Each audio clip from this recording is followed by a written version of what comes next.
আসসালামু আলাইকুম শিক্ষার্থী বন্ধুরা, সবাইকে স্বাগত জানাচ্ছি ব্যবসা উদ্যোগের টাইপ ভিত্তিক বহু নির্বাচনী ক্লাসে। আমরা আজকের এই ক্লাসে আলোচনা করব আমাদের ব্যবসা উদ্যোগ বইয়ের 11তম অধ্যায় ব্যবসায় নৈতিকতা ও সামাজিক দায়বদ্ধতা। এবং এই 11তম অধ্যায়ের আমরা আসলে আজকে টাইপ 4 নিয়ে আলোচনা করব। আমাদের টাইপ 4-এ আলোচ্য বিষয় হচ্ছে পরিবেশ দূষণ রোধে ব্যবসায়ীদের সামাজিক দায়বদ্ধতা। দেখো, আমরা একটা কথা সবাই জানি যে আমাদের শিল্প উন্নয়নের সবচেয়ে বড় বাধা হচ্ছে পরিবেশ দূষণ।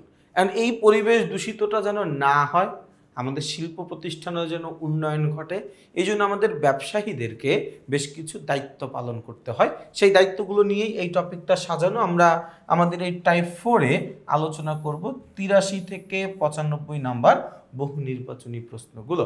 আমরা একটু দেখব আমাদের প্রশ্নে কি বলা রয়েছে। দেখো, সবার প্রথম প্রশ্ন খুবই ইম্পর্টেন্ট একটা প্রশ্ন। প্রায় প্রতি বছরই আমি দেখি যে এই প্রশ্নটা কোনো না কোনো স্কুলের টেস্ট পরীক্ষায় আসছে, কোনো না কোনো বোর্ডে আসছে, মানে এই প্রশ্নটা আসেই, নয়তো বা ক নাম্বার প্রশ্নে আসে। সেটা হচ্ছে শিল্প উন্নয়নের বড় সমস্যা কোনটি? শিল্প উন্নয়নের সবচেয়ে বড় সমস্যা হচ্ছে পরিবেশ দূষণ। তার প্রধান কারণ হচ্ছে আমরা অপরিকল্পিতভাবে আমাদের শিল্প উন্নয়ন করতে চাই। অপরিকল্পিতভাবে শিল্প উন্নয়নের ফলে অনেক বেশি ক্ষতি সাধিত হয়। দেখো, তুমি শিল্প উন্নয়ন করলে তোমার পরিবেশ দূষিত হবেই, হয়তো বা কম নয়তো বা বেশি। তো অপরিকল্পিতভাবে শিল্প উন্নয়ন করতে গেলে আমাদের বেশি ক্ষতি হয়। এজন্য আমাদেরকে শিল্প উন্নয়ন করতে হবে পরিকল্পিত উপায়ে, যাতে করে আমাদের পরিবেশ দূষণটা তুলনামূলক কম হয়। 84 নম্বর প্রশ্নে পরিবেশ দূষণ দিন দিন বেড়ে যাওয়ার কারণ কি? দিন দিন আমাদের পরিবেশ দূষণ বৃদ্ধি পাচ্ছে, তার কারণ হচ্ছে যথোপযুক্ত আইনের অভাব না। আমাদের দেশে যথেষ্ট পরিবেশ আইন আছে, আমরা সবাই জানি 1995 সালের বিশাল একটা পরিবেশ আইন আছে। এর পরবর্তীতে এই আইনটা আমাদের বেশ কিছুবার সংশোধিত হয়েছে। তো আমাদের পরিবেশ সম্পর্কিত আইন আছে। তো এই অপশনটা আসলে কারণ না, কারণ হচ্ছে বিদ্যমান আইনের যথাযথ প্রয়োগের অভাব। দেখো, বাংলাদেশের আইন অনুযায়ী আমি যদি ভুল না বলে থাকি 2002 অথবা 2004 সাল থেকে আমাদের বাংলাদেশে পলিথিন নিষিদ্ধ। 2002 বা 2004, আমার এক্স্যাক্টলি সালটা মনে নেই। ওই সময় থেকে পলিথিন সম্পূর্ণভাবে আমাদের বাংলাদেশে নিষিদ্ধ। তুমি নিজে চিন্তা করে দেখা, আমরা 2025 সাল, এখনও আমরা পলিথিন ব্যবহার করি। তো আমি যদি ধরেও নেই যে 2005 সাল থেকে পলিথিন নিষিদ্ধ, একটা নিষিদ্ধ জিনিস হওয়ার পরেও ওই জিনিসটা আমরা বিগত 20 বছর ধরে প্রকাশ্যে ব্যবহার করছি, তাই না? প্রকাশ্যে ধূমপানের একটা শাস্তি আছে। তুমি কখনো দেখেছো যে কেউ প্রকাশ্যে ধূমপান করার কারণে তাকে ওই শাস্তিটা দেওয়া হয়েছে? কখনোই না। তার মানে আমাদের কিন্তু আইন ঠিকই রয়েছে, কিন্তু ওই আইনের যথাযথ কোনো প্রয়োগ ঘটে না।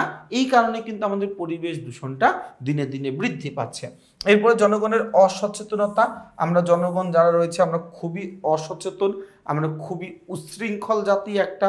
কারণ আমরা কি করি, যে কোনো জায়গায় ময়লা ফেলে দিচ্ছি, যে কোনো জায়গায় কফ থুতু ফেলে দিচ্ছি, মানে আমরা কোনো কিছু চিন্তা করছি না। আমি চিপস খেলাম, মনে চলে চিপসের প্যাকেটটা রাস্তায় ফেলে দিলাম।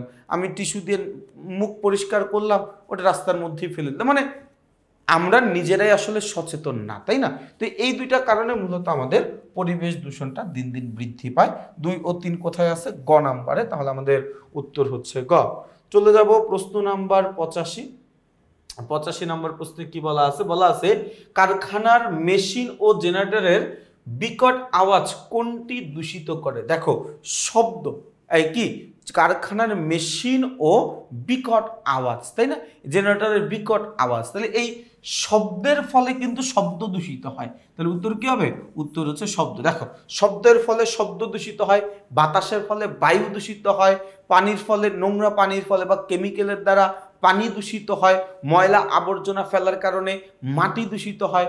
মানে তুমি কিন্তু শব্দের দ্বারা মাটির ক্ষতি করতে পারবা না, শব্দের দ্বারা পানি দূষিত করতে পারবা না, শব্দের দ্বারা বা আওয়াজের দ্বারা শব্দেরই ক্ষতি হয়, তাই না?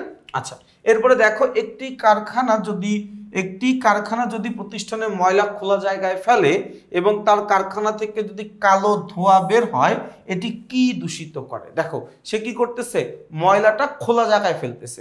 এবং এটা হইতে পারে বিভিন্ন আজে বাজে ময়লা হইতে পারে, যেখান থেকে তার বিভিন্ন বাতাসের মাধ্যমে কি হচ্ছে, ওই ময়লার মধ্যে যে জীবাণুগুলো বা খারাপ পদার্থগুলো ওইগুলো কিন্তু আমার বাতাসে ছড়িয়ে যাচ্ছে, তাই না?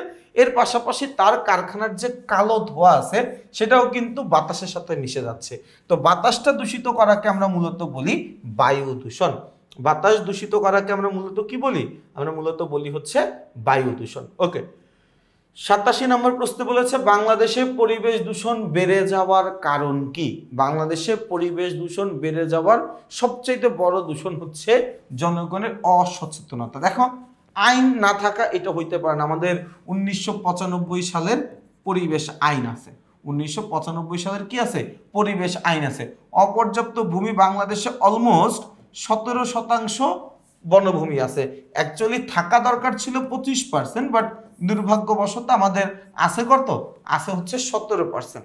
17%ই হোক, আছে তো, যথেষ্ট নাই, কাছাকাছি আছে তো, তাই না?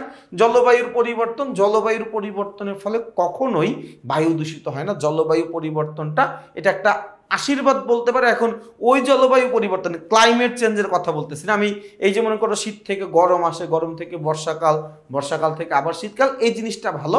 বাট আমরা যে ক্লাইমেট চেঞ্জ বলতে মানে আমরা যেই পরিবেশ দূষণের কথা চিন্তা করতেছি, যে মরু অঞ্চলে বরফ গলে যাচ্ছে, বরফ গলে যাওয়ার কারণে আমাদের সমুদ্র পৃষ্ঠের উচ্চতা বৃদ্ধি পাচ্ছে, ওই দূষণটা খারাপ, ওই দূষণটা খারাপ। বাট ওই দূষণটার ফলে মানে আমার পরিবেশ দূষণ বাড়ে না। ওই দূষণের ফলে আমার সমুদ্র পৃষ্ঠের উচ্চতা বাড়তেছে। সমুদ্র পৃষ্ঠের উচ্চতা যদি আরো দিনে দিনে বৃদ্ধি পায়, একটা নির্দিষ্ট সময় পরে আমাদের বাংলাদেশের দক্ষিণাঞ্চলের যে জেলাগুলো রয়েছে সেই জেলাগুলো বা বিভাগগুলো ডুবে যাবে। প্রায় অলমোস্ট 3 কোটির বেশি মানুষ তারা হচ্ছে কি বাস্তুচ্যুত হয়ে যাবে, তাই না? মানে তারা ঘর বাড়িহীন হয়ে যাবে। তখন তাদেরকে উত্তরবঙ্গ অর্থাৎ আমাদের মানচিত্রের উপরের দিকে যেই শহরগুলো বা যেই বিভাগগুলো রয়েছে সেই বিভাগে গিয়ে তাদেরকে বসবাস করতে হবে, তাই না? এটা অনেক মানে এটা অনেক লেন্দি একটা জায়গা, ঠিক আছে? ইনস্ট্যান্ট পরিবেশ দূষণ বৃদ্ধি পাচ্ছে, আমরা সচেতন না, আমাদের অসচেতনতার কারণে আমাদের পরিবেশটা দূষিত হচ্ছে, তাই না? আচ্ছা, এরপর আমরা চলে যাব প্রশ্ন নম্বর 88। 88 নম্বর প্রশ্নে কি বলা আছে দেখি। বলা আছে শিল্প কারখানায় উৎপন্ন বর্জ্যের জন্য কি থাকা বাধ্যতামূলক। দেখো, শিল্প কারখানায় যে বর্জ্যগুলো উৎপন্ন হয়, যেই ময়লাগুলো উৎপন্ন হয়, ওইগুলোকে শোধনাগারে পাঠাইতে হয়। দেখো, তোমার ডিরেক্ট যে ময়লাটা, ডিরেক্ট যে বর্জ্যটা, ওইটাকে তুমি যদি দেখো, তুমি পানি যখন ফেলবা, তুমি তোমার বাথরুমের বেসিনে পানি ফেলো, বাথরুমের কমোডে পানি ফেলো, ওইটা ঘুরে ফিরে যেই জায়গায় যায়, শিল্প কারখানার পানি যেখানে ফেলা হয় ওই পানিটাও ঘুরে ফিরে একই জায়গায় যায়। এবং এই সবগুলো পানি কিন্তু নদীতে যায়, নদী থেকে পরবর্তীতে সাগরে গিয়ে পড়ে, তাই না? তো এটা কিন্তু আমাদের পানিটাকে দূষিত করতেছে। রাদার দেন আমি যেহেতু পানিটা ফেলতেই হবে, পানি তো আর আমি আটকে রাখতে পারবো না, ওইটাকে যদি আমি মানে প্রক্রিয়াজাত করি, শুধু পানির ক্ষেত্রে না, যে কোনো ময়লা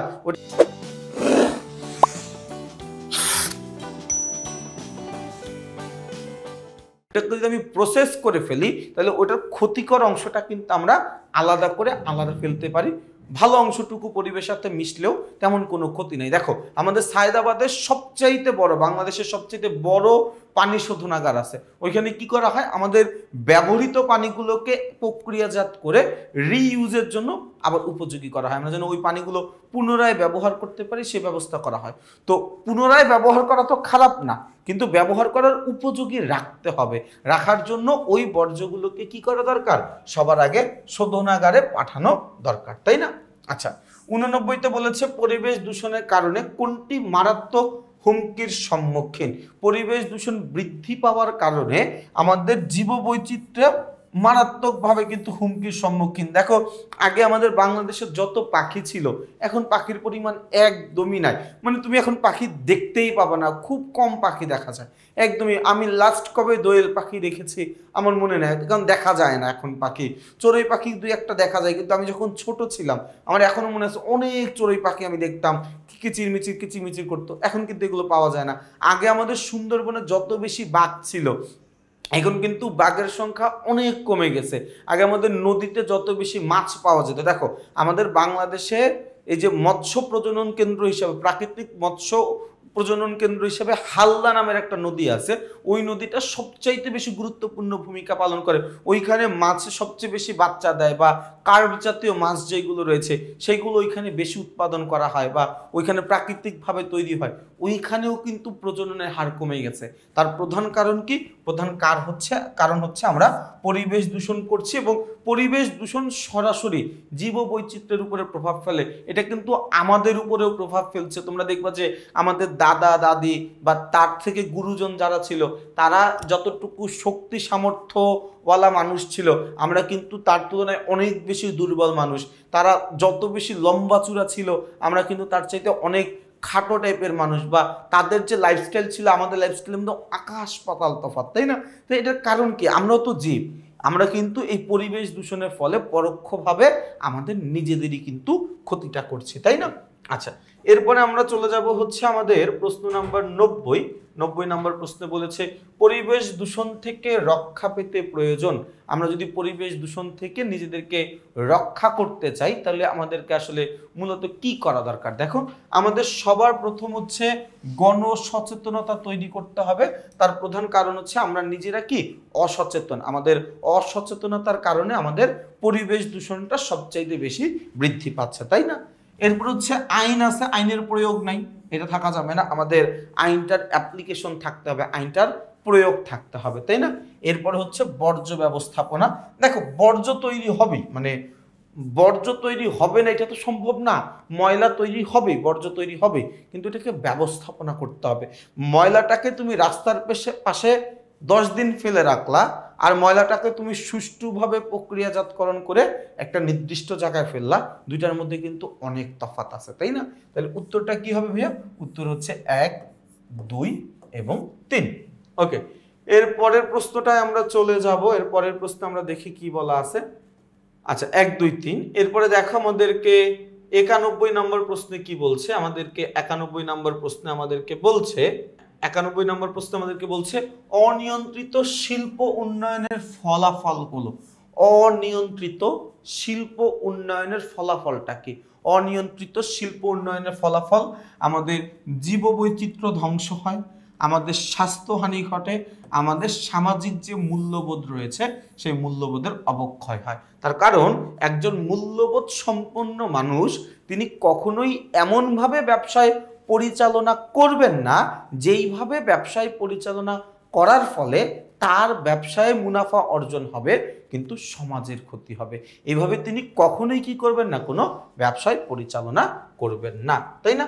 আচ্ছা, এরপর আমরা চলে যাব প্রশ্ন নাম্বার 92 নম্বর প্রশ্নে কি বলা আছে। বলেছে শিল্প উন্নয়নের সবচেয়ে নেতিবাচক দিক কোনটি? শিল্প উন্নয়নের সবচাইতে নেতিবাচক দিক হচ্ছে পরিবেশ দূষণ। শিল্প উন্নয়ন হইলে আমাদের পরিবেশটা দূষিত হয়। আচ্ছা, এরপরে আমরা চলে যাব 93 ও 94 এর জন্য আমাদেরকে একটা উদ্দীপক করতে হবে। কি বলা আছে ভাইয়া? বলা আছে জনাব রিগানের কারখানায় শিল্প বর্জ্য নির্গত তরল পদার্থ নদী নালায় পড়ে, পাশাপাশি তার কারখানার ফলে শব্দ দূষণ দিন দিন বাড়ছে।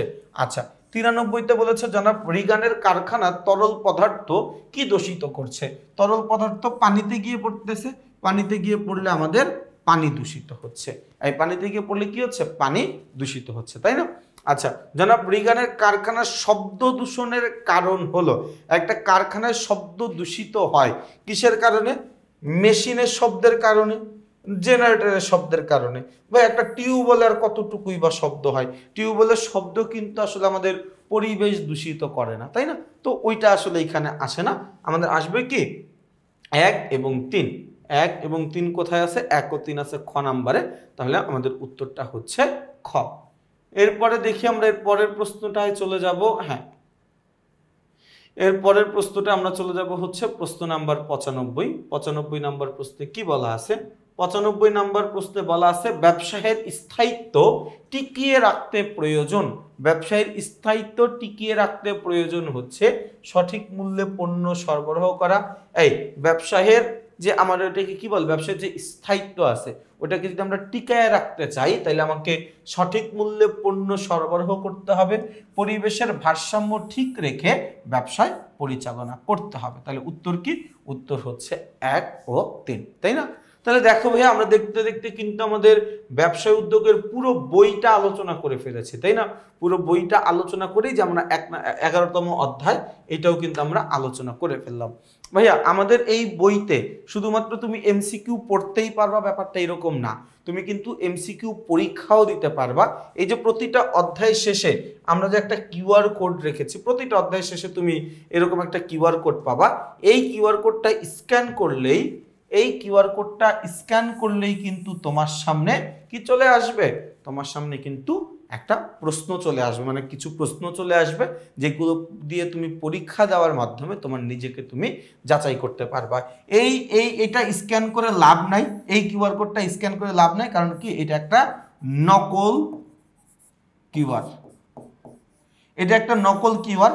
আসল কিউআরটা পাবা হচ্ছে তোমরা তোমাদের মূল বইয়ের মধ্যে। হ্যাঁ, আমরা তো এখন ক্লাসটা রেকর্ডিং করছি, যে কারণে আমাদেরকে একটা ডামি একটা কিউআর কোড নিতে হচ্ছে, যে এই ক্লাসটা রেকর্ডিং হয়ে গিয়ে এই কিউআর কোডে অ্যাড হয়ে যাবে, মানে তোমাদের প্রত্যেকটা টাইপের শুরুতে যে কিউআর কোড রয়েছে সেই কিউআর কোডে অ্যাড হয়ে যাবে। ঠিক আছে, তো তোমাদের কাজ কি? তোমাদের কাজ হচ্ছে বইটা সংগ্রহ করে বইটা পূর্ণ মনোযোগ দিয়ে পড়া, আমাদের ক্লাসগুলোর নিয়ম মনোযোগ দিয়ে করা, এবং ক্লাসগুলো শেষ করে প্রত্যেকটা অধ্যায়ের মডেল টেস্টগুলো দিয়ে ফেলা। এতে করে কি হবে, তোমার কোথায় দুর্বলতা, কোন টপিকটাই তুমি ভালো করে বুঝো নাই, কোন টাইপের এমসিকিউটা আসলে তোমার দুর্বলতা রয়েছে, সেটা তুমি অনুধাবন করে আবার নিজে একবার রিভাইজ করতে পারবা। তো তোমাদের সবাইকে অনেক অনেক শুভকামনা জানাচ্ছি। আমরা আমাদের এই বহু নির্বাচনী বইয়ে অনেক অনেক অনেক পরিশ্রম করেছি তোমাদের জন্য। আমরা আমাদের চেষ্টার সর্বোচ্চটা দিয়ে তোমাদের জন্য এই এমসিকিউ বইটা তৈরি করেছি। আমি আশা রাখবো তোমরা এই এমসিকিউ বইটা সবাই পড়বা, এই বইটা পড়ে তোমরা সর্বোচ্চ একটা ফলাফল করবা, এবং এই বইটা তোমাদের কাছে কেমন লাগলো, বইটা পড়ে তোমরা কি অনুভব করলা, এটা তোমরা কিন্তু আমাদেরকে জানাতে পারো। আমাদেরকে জানানোর জন্য আমাদের ফেসবুক পেজ বা ফেসবুকের গ্রুপ টেকনিক ইজি এডুকেশন, সেখানে কিন্তু তুমি তোমার মতামত জানাতে পারবে। তো তোমাদের সবাইকে শুভকামনা জানাচ্ছি, তোমরা সবাই খুবই ভালো ফলাফল করে তোমাদের বাবা মায়ের স্বপ্ন পূরণ করো, তোমরা অনেক বড় হও, তোমাদের সবার রেজাল্ট তোমাদের আশানুরূপ হোক। সবাই ভালো থাকবা, সুস্থ থাকবা, আমার জন্য বেশি করে দোয়া করবা। আসসালামু আলাইকুম।